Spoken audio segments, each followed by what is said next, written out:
welcome to News Central TV. My name is Mazino Appeal. Now here are stories making headlines beyond the continent. We begin the news in the U.S., where President Donald Trump is promising more disruption and bold action as he marks 100 days into his second presidency. Speaking at a rally in Michigan, the 78-year-old president declared that he's just getting started, despite growing public concerns over political instability and economic uncertainty. For News Central, international correspondent here, Ify Hagen has more. Basking in the cheers of his supporters, President Trump celebrated his first 100 days in office the second time around. And we're here tonight in the heartland of our nation to celebrate the most successful first 100 days of any administration in the history of our country, and that's according to many, many people. To chants of USA, Trump doubled down on his controversial deportation policy, playing footage of shackled migrants being transported, a move likely to spark global debate. He also decried judges who have tried to hold him to account. And also, we cannot allow a handful of communist, radical left judges to obstruct the enforcement of our laws and assume the duties that belong solely to the President of the United States. Judges are trying to take away the power given to the president to keep our country safe, and it's not a good thing. With support from billionaire Elon Musk, Trump has slashed federal jobs, frozen university funding, and replaced Barack Obama's White House portrait with one of himself surviving an assassination attempt.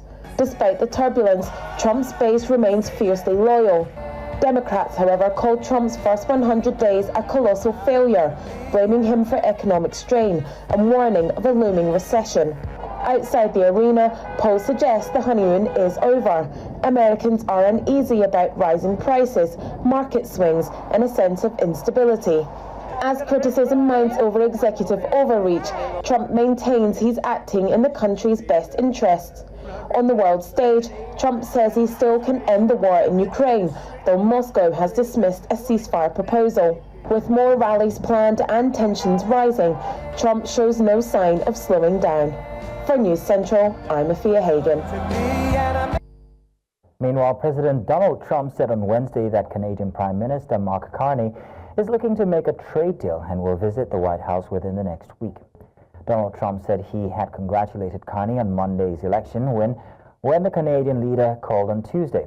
Canadian Prime Minister Mark Carney has said his country deserves respect from the U.S. and will only enter trade and security talks with President Donald Trump on their terms. But no, I spoke to him yesterday. Couldn't have been nicer. And I congratulated him. You know, it was a very mixed signal because it's almost even, which makes it very complicated for the country. It's a pretty tight race. But he's a very nice gentleman, and he's going to come to the White House very shortly, within the next week or less. Mr. President. And in the meantime, Ukrainian official says that Ukraine is ready to sign a minerals agreement with the U.S. A source also confirmed Yulian Sisdenko, Ukraine's economic minister, is on the way to Washington to sign the agreement, though full details are yet to be revealed. Previous leaks suggest the deal may include U.S. access to Ukraine's energy infrastructure, oil and gas, as well as precious minerals. Reports has it that the U.S. and Ukraine might still be sorting out the details of the deal.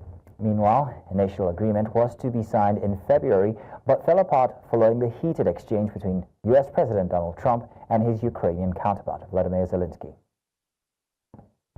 Now joining us on the news to discuss this is Foreign Affairs analyst Ejike Okpa, who will be joining us now. You're welcome. Thank you very much for joining us.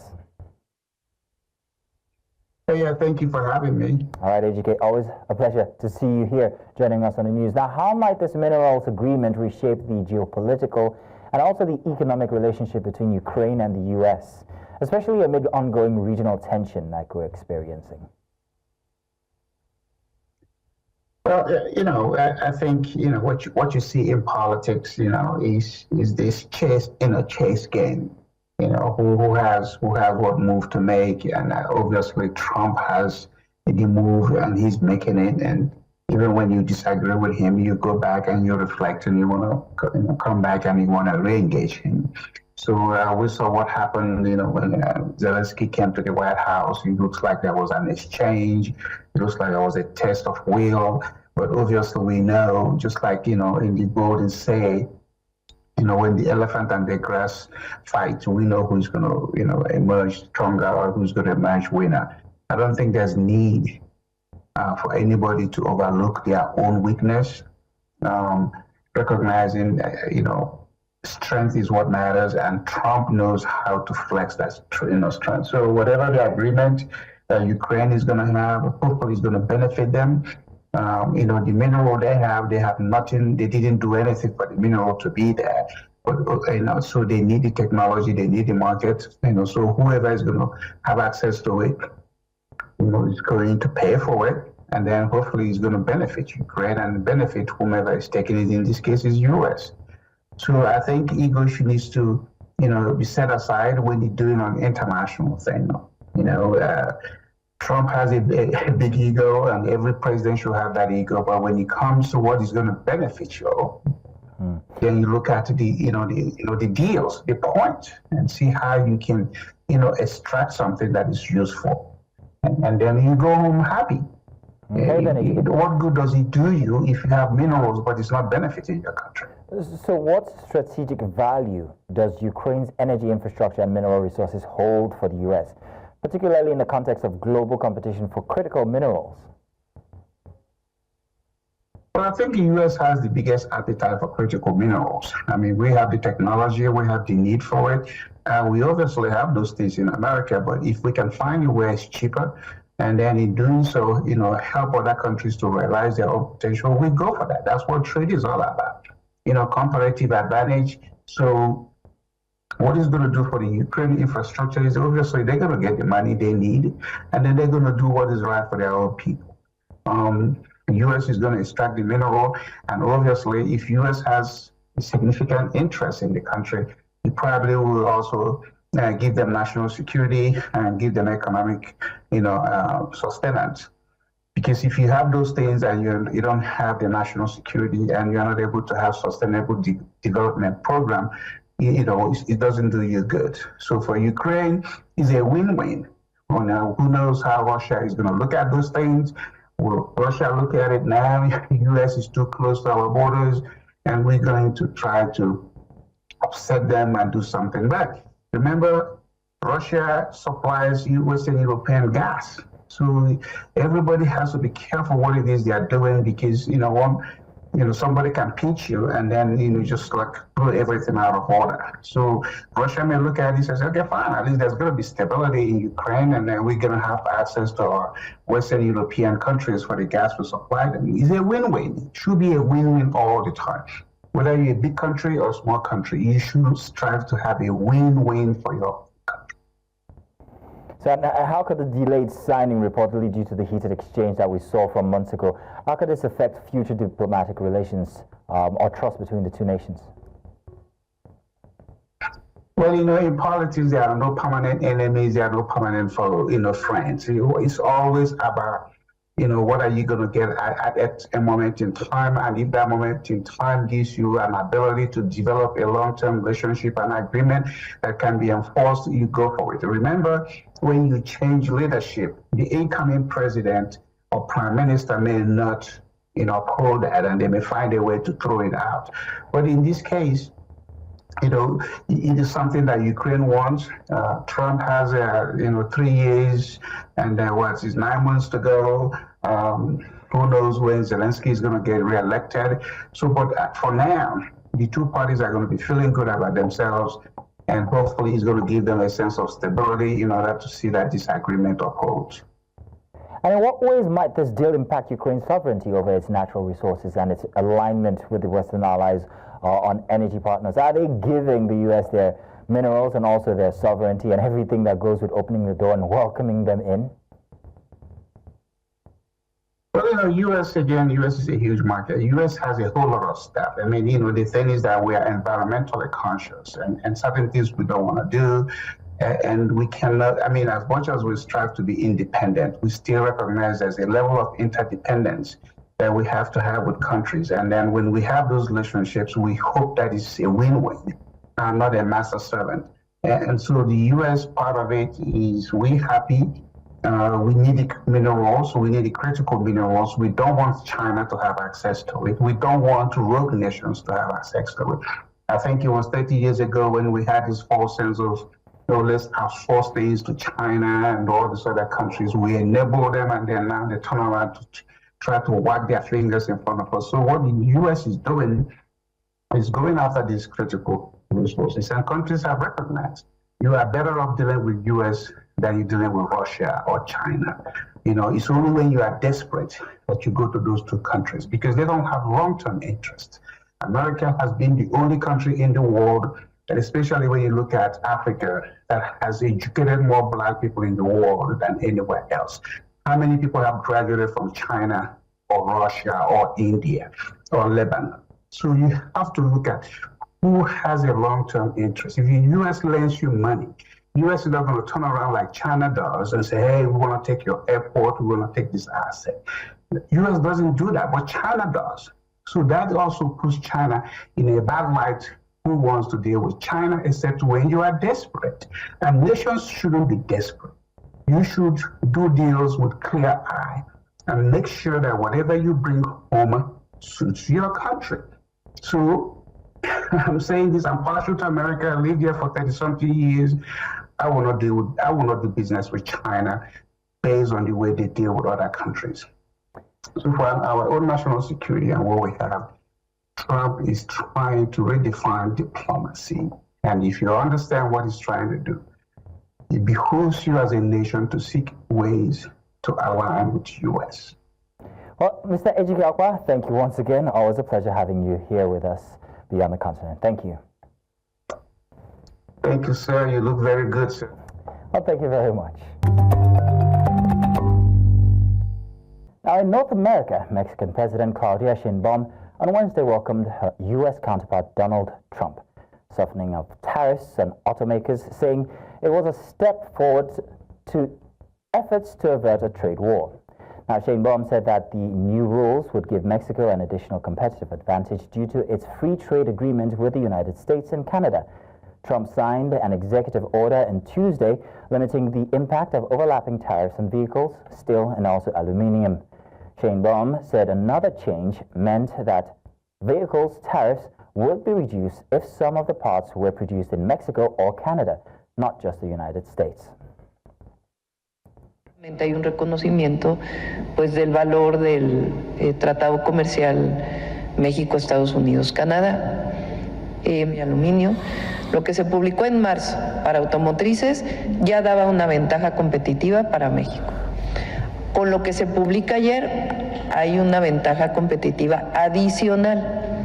Entonces es todavía algo benéfico para nuestro país. Todavía obviamente pues nosotros buscamos mayores beneficios y mayor claridad para poder conocer cuáles son las ventajas que se publican el día de ayer. And meanwhile, the Dominican Foreign Minister Alberto Alvarez has welcomed Russian Foreign Minister Sergei Lavrov of the Ministry of Foreign Affairs in Santo Domingo. Now, the visit celebrates 80 years of diplomatic relations between the two countries, established on March 8, 1945. Russian Foreign Ministry Sergei Lavrov arrived late Tuesday night at Las Americas International Airport after attending the BRICS Foreign Ministers meeting in Brazil. His visit coincides with the opening of the Russian embassy in Santo Domingo and includes a scheduled courtesy meeting with President Louis Abinader. The recent opening of the Russian embassy is expected to further strengthen these ties and facilitate closer collaboration within the nations. We now head to Europe, where Kemi Badenoch has accused British Prime Minister Keir Starmer of complicity covering up of rape gangs as she demanded a national inquiry into the child grooming scandal. At Prime Minister's questions on Wednesday, Badenoch said at least 50 towns were affected, but the government was doing nothing. The Conservative leader said at least 50 towns are affected by rape gangs, places like Peterborough, Derby, Birmingham, Nottingham, Leicester, Rotherham, Rochdale, and also Preston. But a furious Starmer claimed Conservatives had failed to tackle the issues when in power.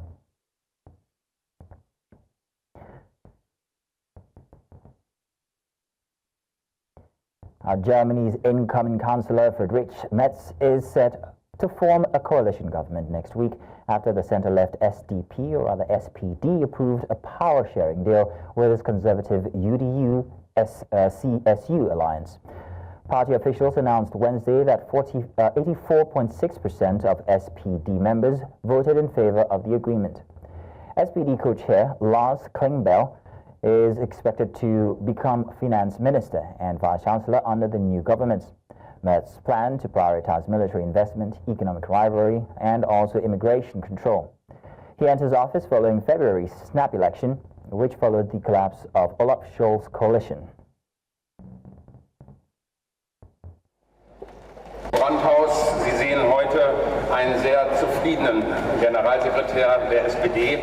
Das Mitgliedervotum ist erfolgreich abgeschlossen worden und es ist die erste große Mehrheit zugestimmt.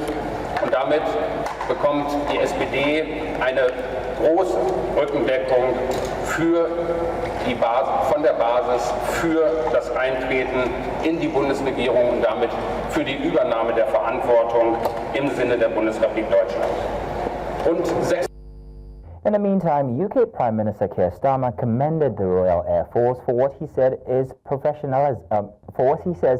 its professionalism and bravery following British airstrike on Houthi drone facilities in Yemen. The strikes carried out jointly with the United States targeted buildings used by the rebels to manufacture drones roughly 25 kilometers south of Sana'a. Speaking during Prime Minister's questions, Starmer said the mission aligned with long-standing British defence policy. The Ministry of Defence confirmed the RAF's involvement in the nighttime operation, calling it a necessary response to regional threats. Mr. Speaker, yesterday evening, Royal Air Force Typhoons successfully conducted strikes against Houthi military targets in Yemen in a joint operation with our US allies. This action was in line with long-standing policy of the UK government to defend freedom of navigation in the Red Sea after Houthi attacks fuel regional instability and risk economic security for families in the UK. Mr. Speaker, I'm pleased to say that all UK aircraft and personnel returned safely, and I pay tribute to the professionalism and bravery of all our servicemen and servicewomen. Now let's head to Asia, where Cambodia's Supreme Court on Wednesday denied bail to 5 environmental activists from the group Mother Nature, drawing renewed condemnation from rights groups and the United Nations. The activists, who were sentenced last year to between 6 and 8 years in prison, maintained that the charges of plotting against the state are politically motivated. The group is among the few environmental advocacy organizations in Cambodia known for exposing ecological damage and corruption.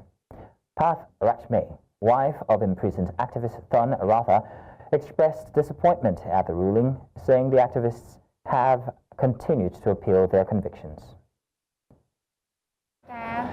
សម្រាប់មិនឲ្យពួកគាត់នៅក្រៅឃុំវាជារឿងមួយដែលអយុត្តិធម៌សម្រាប់ពួកគាត់ទាំង5នាក់ខ្ញុំពិតជាមានការសោកស្ដាយមែនទែនដែលតុលាការមិនអនុញ្ញាតឲ្យពួកគាត់នៅក្រៅឃុំហើយយើងពិតជាសោកស្ដាយហើយនឹងឈឺចាប់មែនទែនដោយសារតែពួកគាត់ជាអ្នកការពារបរិស្ថានសោះបែរជាត្រូវជាប់ពន្ធនាគារតែអ្នកបំផ្លាញធនធានធម្មជាតិបែរជារស់នៅសោយសោក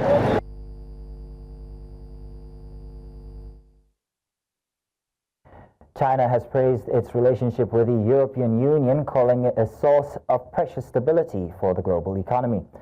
Amid ongoing trade tensions with the United States, Beijing is seeking to strengthen economic ties with the EU. Foreign Minister spokesperson Zhao Jiakun said on Wednesday that China and the EU complement each other economically and uphold multilateral trade, boosting global certainty. He added that both sides promote trade liberalization and cooperation. 中欧经贸合作优势互补、互利共赢。作为世界主要经济体，中欧在当前形势下共同维护多边贸易体制，促进贸易自由化、便利化，将为世界经济和全球贸易注入宝贵的稳定性和确定性。 And still in Asia, a massive fire engulfed the Budget Hotel in the heart of Kolkata on Tuesday night, leaving at least 15 people dead, including a woman and 2 children. The Retouchage Hotel, located in a densely populated commercial area, had nearly 90 guests when the fire broke out. Emergency crews managed to rescue several individuals from upper floors and the rooftop. Many victims are believed to have died due to suffocation as smoke quickly filled the building. Around a dozen people sustained burns and are being treated at local hospitals. Authorities have begun investigating the cause of the fire.